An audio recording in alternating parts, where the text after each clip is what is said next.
창세기 35장 1절부터 15절까지의 말씀을 나누겠습니다. 35장은 두 번에 걸쳐서 그렇게 살펴보도록 하겠습니다.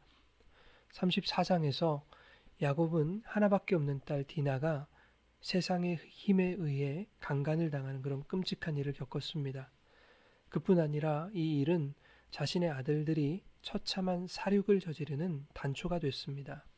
이 모든 비극이 일어나게 된 원인을 찾아 들어가 보니까 결국에는 내 뜻대로 내가 원하는 것을 목적하며 내 힘으로 그것들을 이루어가며 살기를 원했던 야곱의 불신앙 때문이었습니다. 그 불신앙은 베델이 아니라 숫곳과 세겜에서의 삶을 선택한 것으로 드러났습니다. 하나님이 이런 야곱에게 오늘 본문 말씀 1절을 통해서 베델로 올라갈 것을 요청하십니다. 하나님이 야곱에게 이르시되 일어나 베델로 올라가서 거기 거주하며 내가 내 형 에서의 낯을 피하여 도망하던 때에 내게 나타났던 하나님께 거기서 제단을 쌓으라 하신지라. 이 말씀을 들은 야곱은 바로 이거였구나. 베델로 올라갔어야 했구나. 허벅지를 쳤을 것입니다. 야곱은 온 집안 사람들에게 이방 신상을 버릴 것을 권합니다. 그리고 또 몸을 정결하게 하고 의복을 바꾸어 입으라고 말합니다.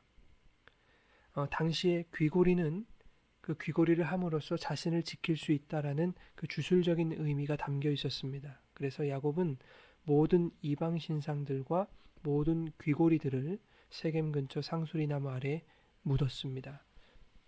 세겜 근처 상수리나무 아래는 어떤 곳인가 하면 아브라함이 처음 가나안 땅에 도착했을 때 하나님께 처음 제단을 쌓았던 곳입니다.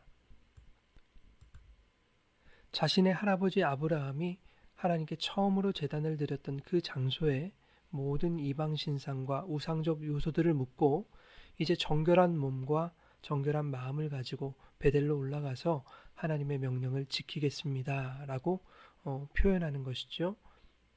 야곱은 34장의 사건을 통해서 그곳 사람들이 손을 잡고 나를 죽일 것이다. 라고 이렇게 걱정을 했었습니다. 근데 5절 말씀을 보면 아무 일도 일어나지 않는 것입니다. 야곱 일행이 그곳을 떠났지만 하나님이 그 사면 고울들로 크게 두려워하게 하심으로 야곱의 아들들을 추격하는 자가 없었다라고 말씀하고 있습니다.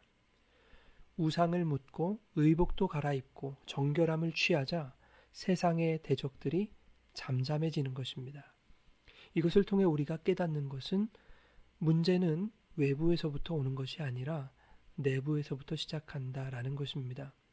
수시로 찾아오는 나와 하나님과의 씨름에서 내 고집과 내 욕심을 두들겨 맞지 않으려고 기를 쓰고 버티면 그 끈기와 그 열정과 그 열심에 의해서 내 뜻을 이룰 수 있는 것이 아니라 결국에는 그 끈기와 그 노력과 열심을 통해서 감당하기 힘든 문제와 시련이 찾아온다라는 것입니다. 그것은 디나의 사건과 아들들의 살육 그리고 그들이 나를 죽일 것이다 라고 걱정했던 야곱 자신으로부터 오는 극심한 공포와 염려로 증명되었습니다. 그러나 하나님은 이미 베델에서 환도뼈를 얻어맞아 하나님을 붙들지 않으면 내 스스로 절대 일어설 수 없음을 경험한 자들, 즉 내가 너와 함께 할 거야. 내 일을 이루기 전에는 내가 너를 절대 떠나지 않을 거야 라고 말씀하셨던 그 하나님의 약속 안에 거하는 자들이 그들이 어떠한 실패와 실수를 거듭하더라도 그것을 발판 삼아 다시금 베델로 올라가시도록 하시는 것입니다. 그래서 나는 하나님으로 지팡이 삼지 않으면 나의 힘으로는 도저히 살 수 없다는 것을 계속해서 고백하게 하시는 것입니다. 야곱은 드디어 베델로 올라갑니다. 그러자 본문 말씀 9절은 이렇게 말씀합니다. 야곱이 밧단 아람에서 돌아오매 하나님이 다시 야곱에게 나타나사 그에게 복을 주시고 이렇게 기록하고 있습니다. 야곱이 밧단 아람에서 가나안 땅으로 돌아온 지는 수년이 흘렀습니다. 그런데 그가 베델에 도착하자 그가 돌아왔다라고 표현하고 있는 것입니다. 그리고 하나님은 지금 베델에 서 있는 야곱에게 나타나시는 것이고 또 베델에 서 있는 야곱에게 복이 임하는 것입니다. 그리고 하나님은 말씀하시죠. 너 야곱 아니다. 너는 이스라엘이다. 다시 야곱의 정체성을 이스라엘로 확인시키시는 것입니다. 하나님은 베델에서 야곱에게 복을 주시면서 말씀하십니다. 11절에 나는 전능한 하나님이라. 그리고 이렇게 말씀하시죠. 생육하고 번성하라. 한 백성과 백성들의 총회가 내게서 나오고 왕들이 내 허리에서 나오리라. 이렇게 말씀하십니다. 민족과 족속에 대한 복이었죠. 그런데 창세기 17장에서 하나님이 자신 스스로를 소개하시면서 이렇게 말씀하십니다. 나는 전능한 하나님이다.